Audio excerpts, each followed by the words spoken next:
This is an interview with Arthur Poznanski on the 6th of May 1998 in London, England. I'm Shirley Mergraf and the interview will be conducted in English.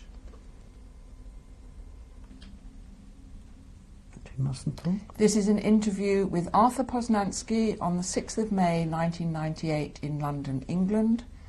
I'm Shirley Mergraf and the interview is conducted in English. Would you introduce yourself, please? Tell me your name. My name is Arthur Poznanski. Would you spell it for me, please? Arthur is A-R-T-H-U-R. Of course, at birth in Poland we spelled it without the H. Poznanski is spelled P-O-Z-N-A-N-S-K-I, and in Polish the second N had an accent above it. And when were you born? I was born, as far as I know, on the 7th November 1927, but because my father, who was a headmaster of a local school, wanted to enroll me earlier when I was less than 5, I think that he registered me as older, and recently when I wrote to Poland for any documentation of my birthday came out as 1927, the same date, but 1924. 1924. So in reality I don't really know what my true birthday may be. And where were you born? I was born in a little township called Praszka, spelled P-R-A-S-Z-K-A.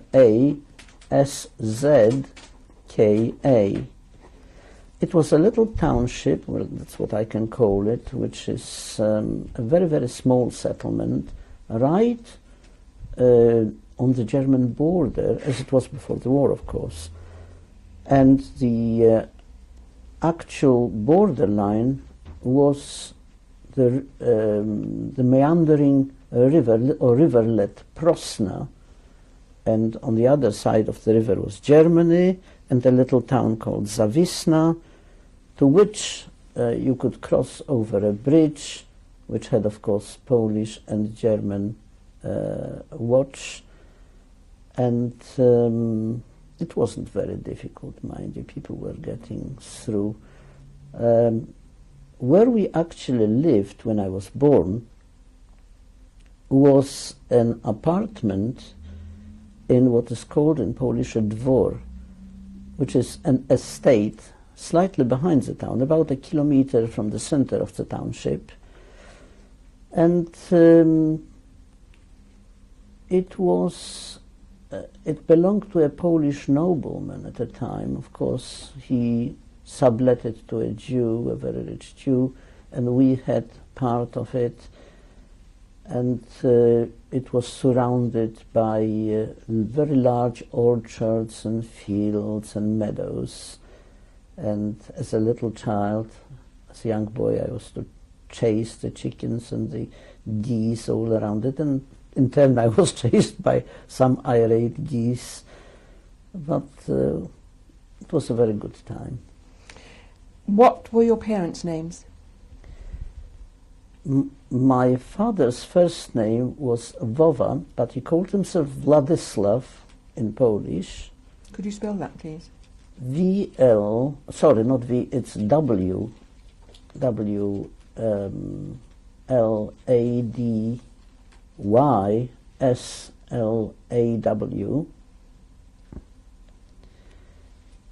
And my mother name was actually, full name was Sura Perla, but she was known as Pola, P-O-L-A. What was her maiden name? Her maiden name was Jakubowicz, again spelled the Polish way, J-A-K-U-B-O-W-I-C-Z.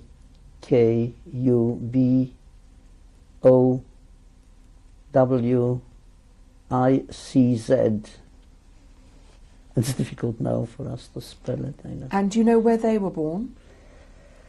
My father was born in Praszka, My mother was born in a much larger town, more inland from the German border, called Piotrków Trybunalski.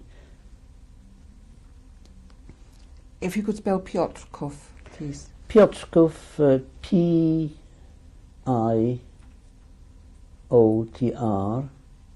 K-O, with an accent above it, W. And do you know when your parents were born, approximately?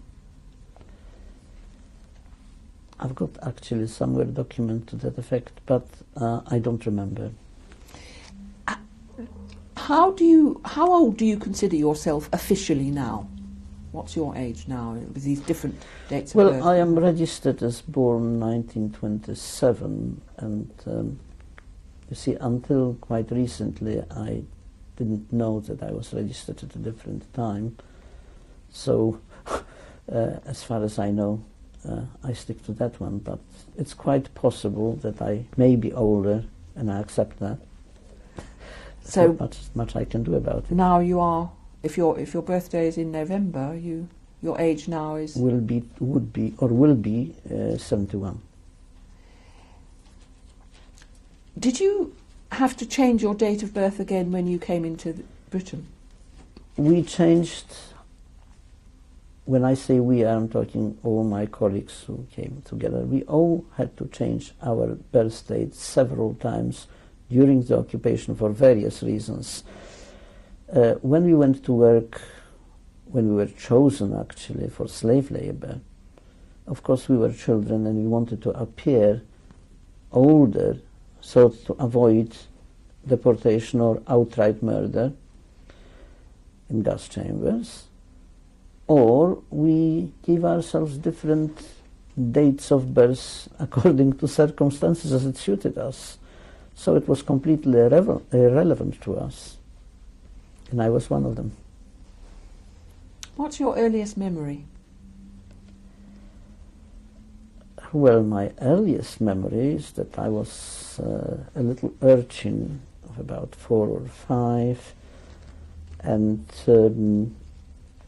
by the way, from that dvor, when we used to live, eventually my parents moved to a larger apartment in town to be nearer the school where they were teaching, because my father was actually the headmaster of the local school, and my mother was also a teacher in the same school. So to make it easier, they obtained quite a large apartment very near the school, and of course I used to love rummaging in the attics and cellars of that apartment block, playing with various friends, and you know, we played hide and seek, and we were very difficult to find once we found somewhere a niche. I remember that. Also I remember, well, I don't know if it was my earliest memory, but I fell ill at one point with a very serious throat infection, for which the doctor, who was summoned from a larger town, Wieluń, said that there was no hope of recovery in Poland because my throat was absolutely closing up on me, and I had very high fever. So when the doctor said that, there was only one option. My father bribed somebody to get a passport, not telling them that we were Jewish, of course, and got me by taxi to Breslau in Germany, where, by the way, one of my aunts was living, and they arranged for me to go to Klinik Aller Heiligen, where a very famous, apparently, professor operated on my tonsils. I was given drugs which did not exist on this side of the border, and miraculously, of course, I recovered. What about, did you have brothers and sisters? Yes, I had 2 brothers. One of them, Jerzy, who actually survived the war, and came with me to England, he was very, very orthodox, very religious, and married with 6 children. He lived in Gateshead, and he died only recently. My youngest brother, whom we called... Was Jerzy older than you? Sorry. No, I was the oldest. You were the oldest. I was the oldest. Jerzy was the second. The third, the youngest, was Tadzio. Well, we called him Tadzio. His full name was Tadeusz, but his Hebrew name, of course, was David. You see that we always had these things in Poland. And unfortunately, he went with parents. How much younger than you was he? How much younger than you was he? Well, thinking that we were children at a time when we didn't know the difference in our ages as such. You see, I knew, of course, the birthday of my younger brother, who was a couple of years younger than myself, but we never pried into the question of how old we were, and eventually, owing to the many, well, I can't say adventures, but you know how life throws you and the various things that happen to us, one forgets, you know, the dates. And to what extent did you celebrate birthdays? to what age? To what extent did you celebrate birthdays? I never did. I didn't think it was important enough, except that I always used to send a greeting to my brother Jerzy, while we were in England, that is, not before the war, obviously.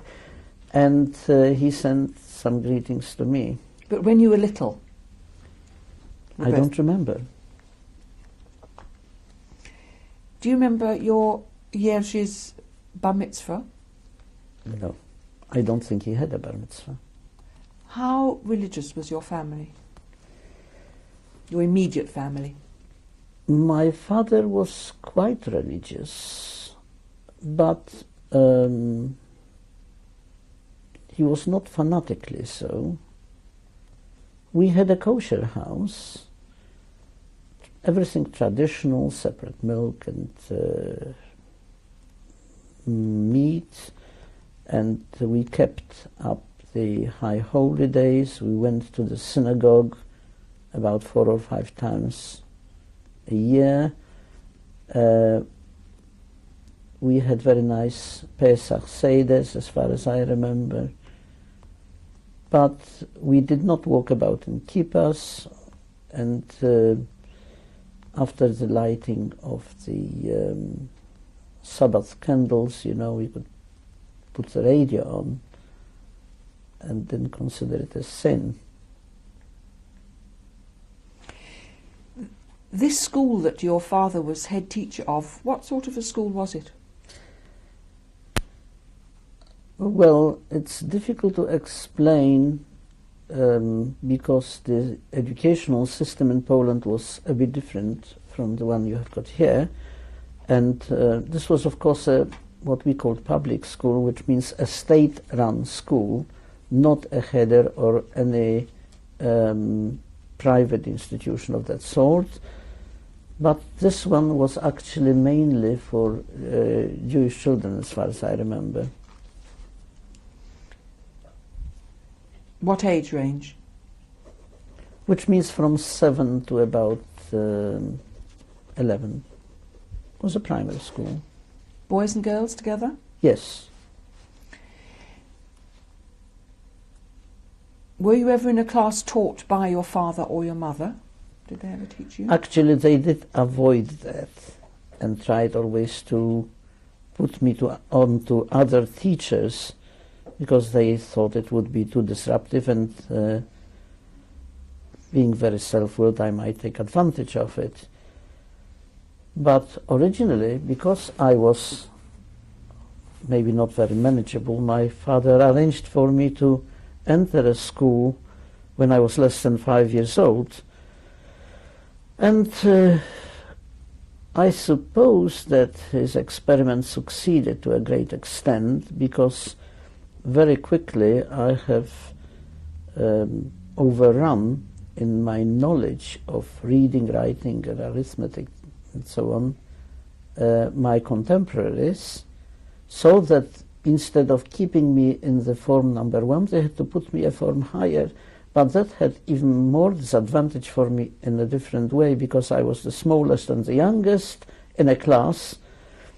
And of course there were some people, children who took advantage of it, and especially, thinking that they are getting back at the headmaster's son. Well, that was something that probably pleased them.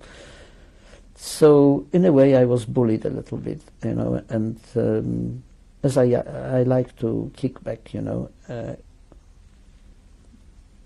were some problems about it. Did you go to a religion school? A religious school? No, never. Since the age actually of 7, I had actually a female teacher who came to our home and taught me modern Hebrew, and a rabbi who came and taught me Torah, actually Tanakh, which means Torah, Nevi'im, and Ktuvim, which means the whole lot of scripture. Was it just you in those lessons, or were either of your brothers involved? By myself. Did they have the same thing? I think they may have, but quite honestly, I can't recall. How many of your grandparents do you remember? Well, on my father's side, his father died when he was studying in Sorbonne in Paris. Actually, my father had quite a checkered educational career, because he started studying in an elementary Russian school. His secondary school was German. Then his father told him, well, if you want to study further, you have to do at least a year in Warsaw Yeshiva, so that you understand the Jewish side of it. And of course then he sent him to study medicine in Sorbonne in Paris. But after about less than 2 years of it, unfortunately he died and there were no funds, so my father had to come back and take a course in Polish, because by that time, again, the same territory became Polish, and to become a teacher he had to take what we call a pedagogical course for teachers in Polish. What language or languages did you grow up speaking? Mainly Polish. I did know some German, of course, but not a lot. And what about your grandparents on your mother's side? My grandparents on my mother's side, well, we stayed with them virtually till the terrible day of deportation in 1942 in Piotrków. They were both alive, and they perished together with the rest of my family. My grandfather was very religious, and I think he had feared. Also, he did not wear silk. He was wearing ordinary attire, but he attended frequently to prayers and had his rabbi whom he followed, etc. What were your grandparents' names on your mother's side? My grandfather was Hersch, and my grandmother was Bejla. And their surname again? Jakubowicz. How many brothers and sisters did your mother have? Oh, several. Did they live locally? We were in constant touch, yes, but eventually they scattered. One of the her brothers, one of my mother's brothers, went to live in Katowice, where he became a director of a firm producing aluminium ware, and he was very well off. He married and lived there. Two of her sisters were very good writers, actually, and a third one went to live also in Katowice, where she worked, and she became a soprano who sang in the Silesiana Opera Company. Her name was Regina, and they're quite good looking. What were the names of your father's parents? Did you know them? The names? Yes. My grandfather's name was Alter Chaim, and my grandmother was Salla or Salka. And how many children did they have that you knew about? Also several. In those days people had larger families. I did know all of them, because by the time I came, into this world, they were already scattered. And I knew, of course, we had two aunties in Breslau in Germany. One of the uncles stayed in Prashka, and he opened a barber shop there. His daughter is still alive in United States. You said when your father's father died, it created financial problems and he had to stop his studies. What did your grandfather do? My grandfather was actually a paramedic, but what I consider he was more of a quack than anything else, because he was considered by local people as a local doctor, and his prescriptions were honored by the pharmacists, because there was only one other real doctor who was a Gentile in Prashka, and everybody ran to Poznanski because they trusted him, and apparently he was very good, very clever. But of course we did move away from Prashka later on. How old were you when you moved? I'm not quite sure, but it could have been about 7 or 8. We went to live in Wieluń. Before we move on to that, what did your mother's father do? How did he earn a living? He was a commercial traveler for pharmaceutical goods. How would you describe your family's economic circumstances when you were little? Well, my immediate family, I think by comparison we were quite well off. We made a comfortable living, and annually we used to go away on holidays to the Polish mountains. Poland had no access to seaside as such, so anybody who could went either into the countryside, or better still, if you could go. There was one special place which we liked and we went quite frequently, a few times that I remember, was called Rabka, in the Polish Tatra Mountains. Very, very beautiful place, very hilly. When I say mountains, they were, to us they were mountains, but it was in its outlook very much like North Wales. And you had the lakes and mountains and deep forests, really paradise for children. And did you have winter holidays there too? No, nobody went for winter holidays in Poland, because we had such severe winters that we virtually had to skate to school. you know, in the glass sidewalks of the hardened snow. You said you yourselves had a fairly comfortable level of living.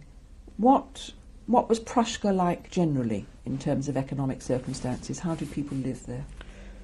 Well, to understand Pruszka, it would take much longer really that we have time for, but I can tell you that much. It's a very backwater place.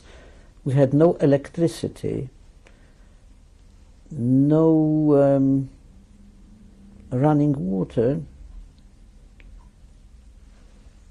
no amenities of any kind.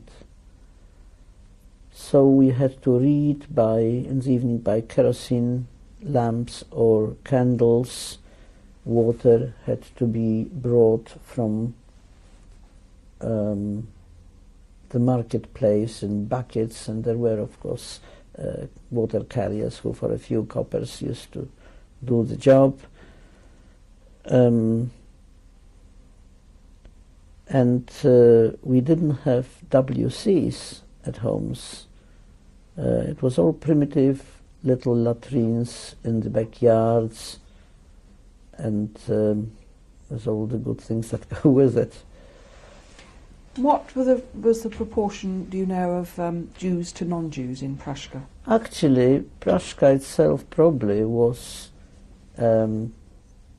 called a town because there was a high proportion of Jews there, and quite a lot of them were artisans and shopkeepers, and they had little workshops open around the market square, either repairing umbrellas, tailors and cobblers, etc. And that's why it was rather than a town than a village, which villages in Poland were mainly agricultural. In the school your father was head of, were some of the teachers not Jewish? I think so, but I couldn't say for sure. We've come to the end of this tape now.